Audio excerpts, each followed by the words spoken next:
Yo guys, Punkrat with another video. The most underrated items in Classic WoW. Alrighty. Let's see. 3 weeks, my friends. 3 weeks and we can finally return home. The universe has been restored to its rightful order, and World of Warcraft can be fun again. It'll be hard to log off rather than hard to log in for the first time in almost a decade. Things are about to change for the better. Vanilla is basically an entirely different game, only similar on the surface to BFA. And one of the key differences is the itemization.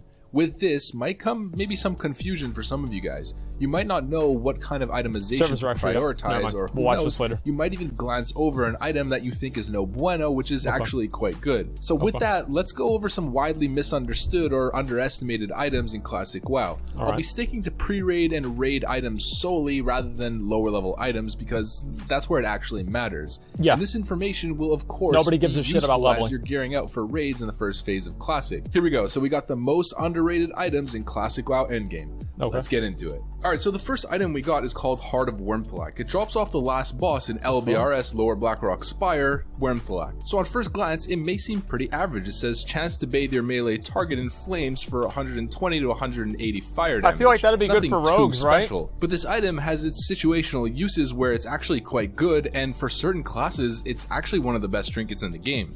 So in general, as pretty much any melee DPS, this is a pretty good trinket, especially in the earlier days when your character is less affected by power creep. The actual just flat damage from this is pretty significant. On a Fury Warrior, a Rogue, you name it, it's pretty damn good. I think for a dueling class, that'd be insane. On Rogues, it's really good, especially in combination with your poisons. So as a Rogue, if you're locking up a Warrior, let's say, or any plate-wearing enemy, in a full stun combo, and you have constant little micro elemental blasts going on that target from either weapon procs, this trinket, or your poisons, for instance, your instant poison or whatever poisons that you plan on using. All of those little spell damage procs actually will add up to be a decent amount, especially on a plate-wearing target since it's bypassing his armor. What's really interesting about this trinket is that it actually has a chance to crit, so the spell damage or the fire damage proc can crit. And another interesting aspect is that you can proc the on-hit effect while in cap form, so it's actually a really good trinket for Feral Druids, let's say. Who cares about Feral Druids? Now, as I just stated, it's actually one of the better trinkets for a couple different classes. And the one class that it's really, really good on, at least from what we understand with current proc rates, probably rogues, right? Is the Ret Paladin. So with a lot of theory crafting that's been done and simulation based on damage, it's actually one of the best trinkets and arguably one of the best in slot trinkets for many raid tiers for Ret Paladins. I like to think of this trinket as the welfare version of the Darkmoon card Maelstrom. And as a Ret Paladin, from what I understand, the best two trinkets that you could use are actually Heart of Wormthalak and Darkmoon card Maelstrom. I was raiding in a pretty strong guild on Phoenix a while ago, and we had a Feral Druid in that guild who was using this trinket, and he pulled some really surprising numbers, and clearly he knew what he was doing. He was one of the few Feral Druids that would actually compete on the damage meter in the entire server. So yeah, if you're a melee DPS and you just happen to be doing LBRS and it drops, then don't overlook it. It's quite good. I would need roll on that. So this one for my vanilla veterans out there who know everything about the game, every little detail, and are constantly correcting me, then you're probably gonna already know this one and find that it's really obvious. But for those of you guys that are actually newer to vanilla, some other random weird items seriously and are really looking forward to get into it this time, this might be news to you. So carrot on a stick. There's this item called Edgemaster's Handguards. Oh yeah, apparently these are like ridiculously good. I had no fucking idea about this. Unique sort of itemization style to them. Yeah, this is insane. At first glance, you might look at this, and if you don't understand how vanilla itemization works, you might just say, there's no real stats that I can recognize here. There's no crit, there's no attack power, there's no strength, agility, nothing. Are they so actually it seems kind of weird. But if we take a look at the tooltip and we read, it says increases axes +7, daggers +7, and swords +7. That's referring to weapon skill, and weapon skill is probably one of the most important stats for melee in the entire game. I wonder why they don't increase the mace stat by +7. That's the thing, is because they have axes and daggers and swords.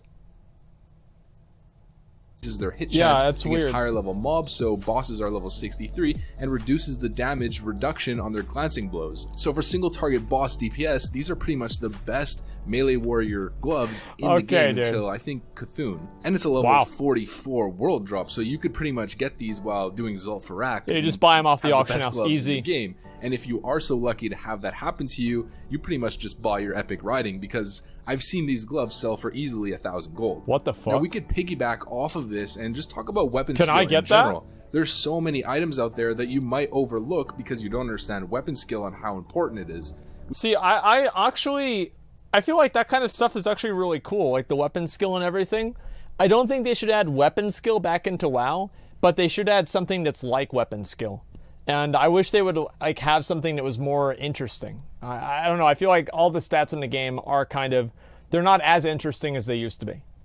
We've got Age Core Leather Gloves and Molten Core, which as a dagger rogue are incredibly good, but you might look at them at first glance and see strength and just be a bit confused. But these gloves are incredibly good if you're using daggers. We've got Obsidian Age Blade, which is also in Molten Core, and it's a pretty damn good two-hander, where in the early days you could actually get away with running two-handed Fury DPS. You might actually see the sword drop, and it might be better than your current setup with dual wielding. Once Dire Maul is released, we've got Distracting Dagger, which is an incredible offhand dagger for dagger rogues with a 1.3 weapon speed, proccing poisons. It distracts them from other daggers. Mugger's Belt, which is just a great belt. We got Maladath, which is in Blackwing Lair, and everyone knows how good this is as an offhand. And in AQ40, we've got the Anubisath Warhammer. That drops which, some again, trash. off first glance, you might not think much of it. But by the time you get into Nax, there's two really strong maces. There's the Castigator and Misplaced Servo Arm, which also drops off trash. So if you have one of those maces in your main hand, this is pretty much the best offhand mace that you can pair with it, giving the increased mace skill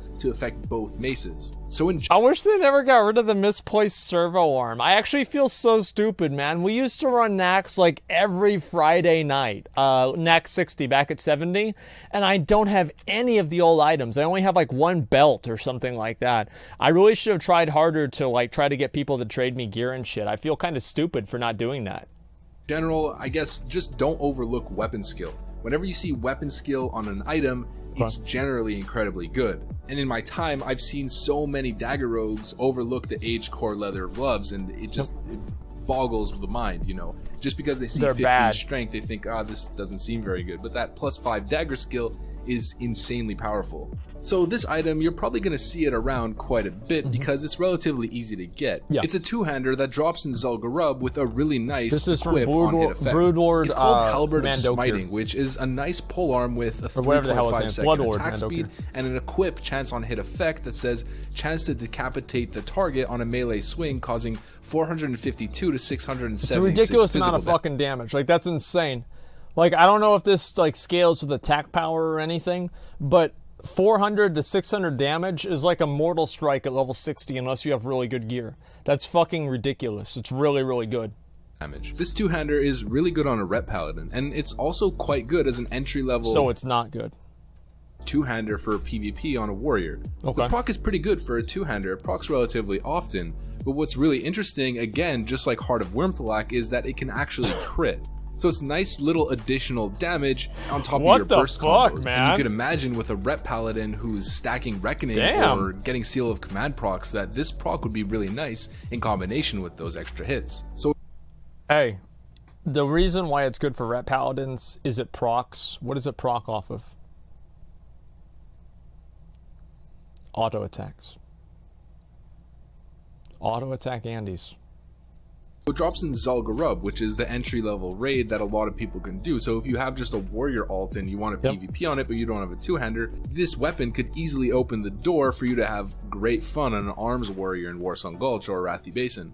Dude, like, that's just man, like, I'm honestly, like, just thinking about, like, all the cool weapons that the game used to have. Like, this always makes me, like, really fucking nostalgic because these items in the game used to make, just used to make the game so much more fun and interesting. And like, now we have, like, the King's Rest sword, which is, like, kind of cool. Like, that's nice, but I feel like now there's just, like, so many other damage variables and everything else. Everything's just, like, kind of diluted. But, like, in Classic WoW, like, having these items that could do these cool things were just...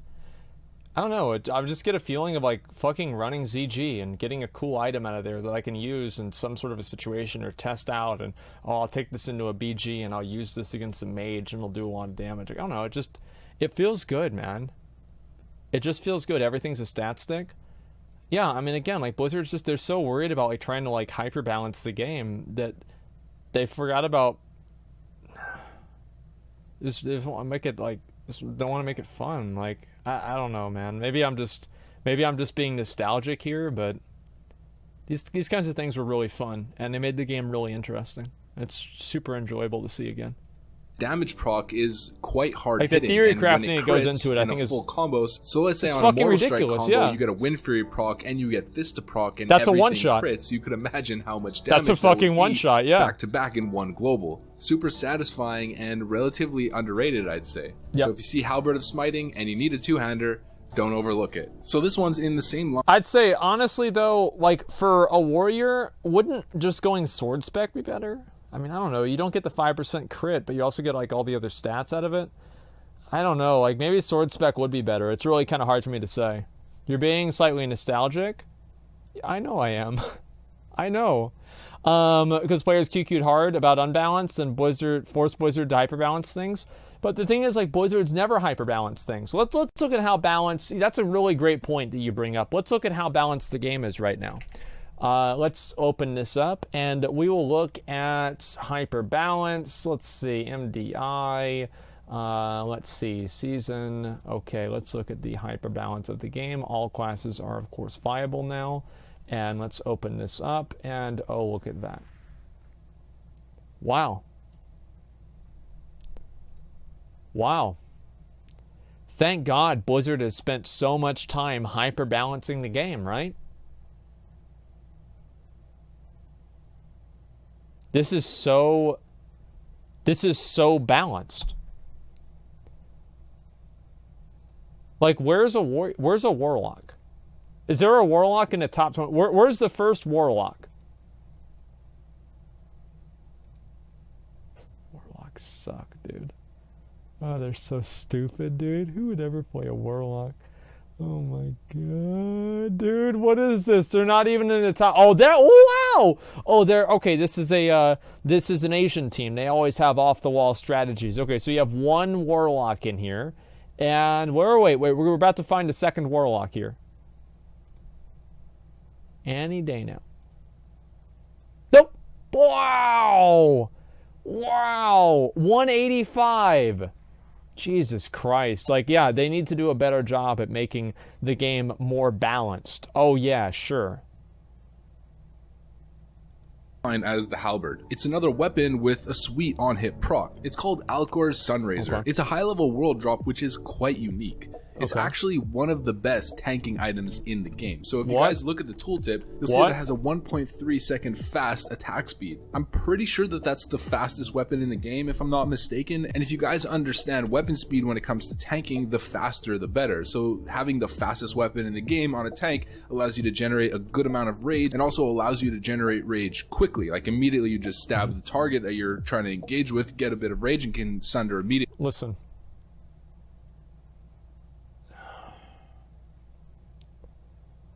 A warrior doesn't use a dagger. Okay? You just don't. You use a sword. And that sword's name is Thunder Fury. That's it. You don't use daggers. It also has a chance on hit effect that daggers. blasts the target for 75 to 105 fire damage, which, considering the actual attack speed of the weapon, procs more often than you'd think. And on top of that, it has plus 10 fire resistance, which is really good in the early days. This dagger is one of the best tanking weapons that you can use in the first couple phases of Classic WoW. Not only because of the weapon speed and the proc, but the fact that it gives fire resistance, which is really important during Molten Core and can be quite useful in Blackwing Lair. You're going to see a lot of these. A lot of the main tanks in the top guilds on your server are most likely going to use this. That's how it was in Nostalrius. I remember inspecting so many main tanks, or just tanks in general, in some of the top guilds, and even in my guild I was raiding in Pleasure Town Adventures, if you guys know that guild, and our main tank was rocking this. It's also a pretty decent offhand for Hemo rogues in PvP, who are stacking elemental procs, maybe Maelstrom Trinket, Heart of Wormthalac, things like that. Maybe in... Am I the only person that finds it a little bit asinine and pointless for people to min-max in PvE in Classic WoW? Like, I don't know, I just feel like it's pointless. Like, because the content, like, it's baseline. There's no, like, harder version of the content except for doing it faster. I don't know, I just feel like, who cares? You just go in there, unless you're wiping on the content, then... I don't know. It feels like these like little min-max things don't matter. Like the only thing in my mind that matters in classic WoW with min-maxing is PvP. That's the only thing that I think matters. Like that's why people go engineering. That's why you want to get all these different items is PvP. I feel like that's where the min-maxing really does matter because you're playing against another person that scales in the same way that you do. Like content is just flat. Combination with a misplaced servo arm. It's a really great dagger, and I think a lot of people just aren't. Wait, contrarian, okay.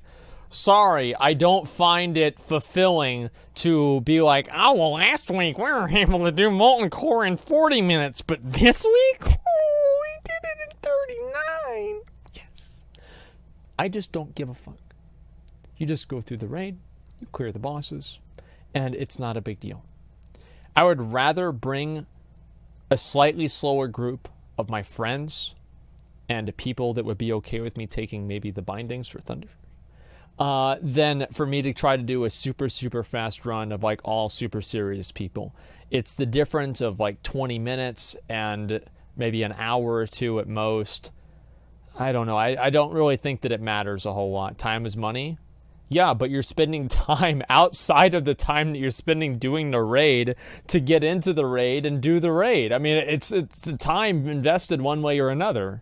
Aware of it, so I'd say it's relatively underrated because of that. So yeah, if you're I'll a tank and you see one on the raids. auction house for like 100, Yeah, 150 gold, I'd snag that bad boy. Although you're probably not going to get it for that price. Yeah, it's basically Now, like one is allowing another ret trinket, paladins and in your raid is basically like having a quota for letting disabled people work at a job. You know, you have like a couple of them and, you know, it's okay. And with ret paladins, it's pretty much the same thing. By no means is this a top tier item. It's just not as bad as you might think it is. It's called Venomous Totem, and it has an on-use effect that says increases the chance to apply rogue poisons to your target by 30% for 20 seconds on a 5-minute cooldown. It drops off Broodlord Lash Layer in Blackwing Lair, and it's a rogue-specific trinket. There's a bunch of different class. I didn't even know about this one. Blackwing Lair. Now, this trinket is actually pretty decent. It's good in PvE, and it's also pretty good in PvP. It's useful in both. It's kind of similar to what I was talking about earlier with Heart of Wormthalak and Maelstrom, where you can run this sort of on-hit effects Seems rogue OP. build where I don't even you're know. relying on your poisons and magic on-hit effects. In private servers, this was actually a massive thing because on certain servers, poisons and on-hit effects actually scaled with spell power. But in actual retail vanilla or classic WoW, I don't think that that's going to be the case. But either way, it's pretty damn good. I mean, 30% is a huge increase, especially if you already have improved poisons. You can constantly be proccing instant poisons over and over and over again, or if you really want to make sure that your crippling poison lands on your opener because it's super important, let's say against a warrior or whatever target that you may be fighting, this is a pretty decent trinket. It's useful to have in your inventory, and if you have another one that's on cooldown, you just want to reset and swap this one on, it's pretty If your trinket's so fucking good, why is he losing against a level 58 elite? He's a level 60 rogue in Bloodfang gear. Why don't you put on a trinket that makes it to where you don't fucking die to a level 58 elite? This is the worst trinket I've ever seen in my whole life. This trinket sucks. And it's good. Like, if you don't have anything better and nobody wants this, or if you just want to have a cheesy trinket that's quite situational, you could pick this one up. I've just seen tons of people pass on it before when you might as well take it. This one's another trinket, and it's generally only used in PvP, and again, it's quite situational. It's called Barov's Peasant Collar, and it has an on-use effect that says calls forth 3 servants of the House of Barov that will fight, cook, and clean for you. And I mean, clean for you? Wait, what the fuck? No, by the way, guys, I just want to let you know. Guess who has this trinket right now? Your boy Asmongold. I've got it still in the game. I've held on to it ever since Vanilla WoW. And I've had it the whole fucking time. You mean that trinket? Yeah, you goddamn right. Wait, I need the trinket IRL? No comment. I mean, that's sort of, I guess, just a little playful tooltip. What it actually does is just calls 3 minions that end up fighting for you. They're useless. Now, this is quite useful as a PvP trinket, and a lot of people tend to use it. It's situational, but I'd say the main strength of it is the fact that it calls 3 minions. Yeah, so if you understand how spell pushback works in classic WoW, every time someone who's trying to cast a spell, if they don't have a shield on themselves, takes damage, their spell will be pushed back for each auto attack depending on their talents if they have talents to compensate for that mechanic. The fact that it calls 3 individual mobs that are all hitting that target can actually push back the spell cast quite significantly. So if you're playing a warrior and you're fighting against a mage, you summon the 3 minions on him, and maybe he's trying to cast a pyroblast or a spell on top of, after he's polymorphed you, and you might just be pushing back his cast over and over again. He's still taking damage, and it's just annoying to deal with. I've also seen healers use this, so while they're trying to just live and heal, they'll call the minions to attack the person that's trying to kill them. They'll put maybe a Shadow Word Pain if it's like a priest, I guess, and just try to live while the minions in the dot just do damage. It's almost like the way Shadow Fiend works in the Burning Crusade. Yeah, not exactly, but the same kind of play style. Really situational, kind of weird trinket, but it's quite easy to get. You get it from a quest called the Last Barov in Western Plaguelands. Anyone can get it. You should probably do it while you're leveling up and just sort of have it in your inventory, and if ever you have a use for it, use it up. Some people just kind of think it's useless and vendor it or disenchant it, but I like to use it. So this next item is actually a druid specific leatherwork. This shit is ridiculous. Wolfhead's helm. It's actually a level 40 helmet, so you might not. So I had no fucking idea about this helmet. This helmet is like the fucking Helm of Domination for like the Lich King, but it's for druids. For whatever reason, this is like the best helmet in the entire game for druids, even I think at level 70. Because if you were able to power shift back and forth, you're able to get pretty much infinite energy doing this. It's insane. Think much of it when you look at it, and it doesn't really even give in TVC, any I thought stats so. aside from just some spirit. Can we use it in Wrath? What's really important though is the equip. So if we read the tooltip, it says when shapeshifting into cat form, the druid gains 20 energy. When shapeshifting into bear form, the druid gains 5 rage. What's really important here is the cat form one, where it says that you gain 20 energy. Why do you say this fuck all helmet is Bambi? actually the best in slot feral druid DPS helmet from Molten Core and all the way through Nex. There is no better helmet. The reason why it's so good is you pair that equip effect with the restoration talent, the first tier restoration talent called Führer. So when maxed out, Führer gives you a 100% chance to gain 40 energy every single time you shapeshift back into cat form. This enables the feral druid to do something called power shifting, where you're going to be dumping out your entire energy pool in cat form, shapeshifting out of cat form, and then going back into cat, gaining 60 energy every single time you do that with the helmet, allowing you to keep shredding and keep generating combo points. It's a really cool item that literally changes the way that you play the game as a feral druid. And it's also the item that helps make feral druids relatively viable if played right. It's a bit micro intensive, I'd say kind of on the tedious side, but if you really... Listen, this is actually really good for feral druids, and I'm going to explain why. Is that in vanilla WoW, everybody knows there's only 3 buttons you have to press, and half the time you spend AFK. The issue with that is that feral druids all have ADD. So the power shifting allows them to keep focus on the game and not actually lose focus and go AFK and just go roll around on their floor. So this is why it's actually a really good item for feral druids. There's a meta level that this really helps feral druids on, as well as being a good item that increases their DPS. Enjoy that type of playstyle. So that's for rep paladins? No, it's actually the opposite for rep paladins. Rep paladins, the best thing about a rep paladin is you can literally just walk up to the boss and tab out and go back to watching porn, and you'll be doing about 70% of your effective DPS. Well, it kind of makes it a lot more fun than maybe just spamming Shadow Bolt over and over again on a Warlock. So there you go, a level 40 leatherwork helmet that you might overlook is actually the best feral druid helmet in the entire game. Cute. So if ever you plan on playing feral, very cute, make sure that this is your #1 priority. Not to mention, it's actually a really cheap helmet. It's really easy to get, and you don't need leatherworking to actually make it for yourself. Bolts you could of literally silk? just buy it off the auction house for super cheap. Boom, you have the best helmet in the game. Pretty easy. This helmet shouldn't be overlooked. Let's move on. Now, this is something you're probably going to see around, at least to a certain extent. You might get it as a drop, and you won't know what to do with it. It's called Warmonger, and it's a two-handed sword that has 45 damage per second. This is really good for hunters. Attack speed, 3 strength, and improves your hit chance by 3%. Now, you might look at it initially, 3 strength, low damage, fast attack speed, kind of useless, especially for a melee. But it does have its uses. It's actually quite good as an entry-level pre-raid item on hunters. So if you want to itemize your hunter around this sword in the early days, you can just get a bunch of hit from it and then not have to worry about getting hit on other items, stack attack power on those items, or stack crit.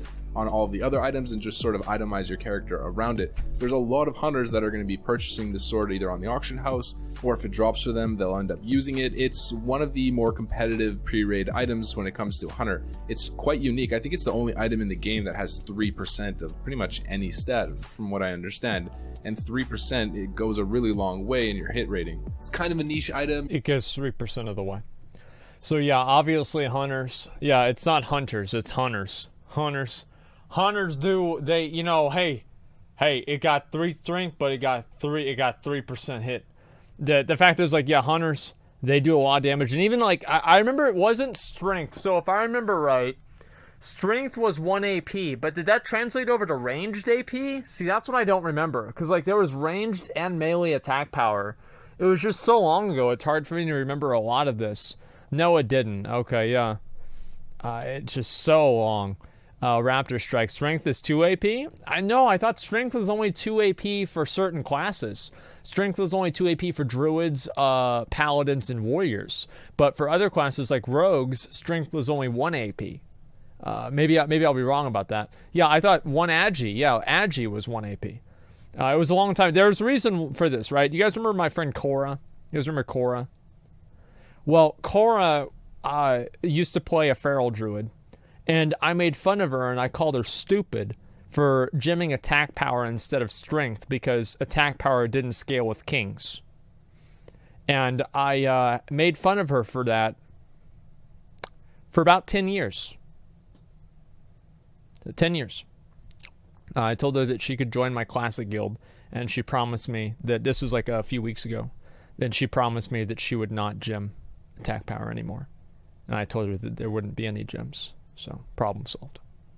You might not think much of it, but it is quite sought after when it comes to hunters, and I've seen many of them use it throughout Blackwing Lair. Yep. So if you end up getting this one, understand that it has pretty decent value and don't undersell it. Or if you're a hunter and you're struggling with what weapons to choose, or you're below the hit cap, maybe you can buy this one off the auction house. It generally sells for a pretty reasonable price.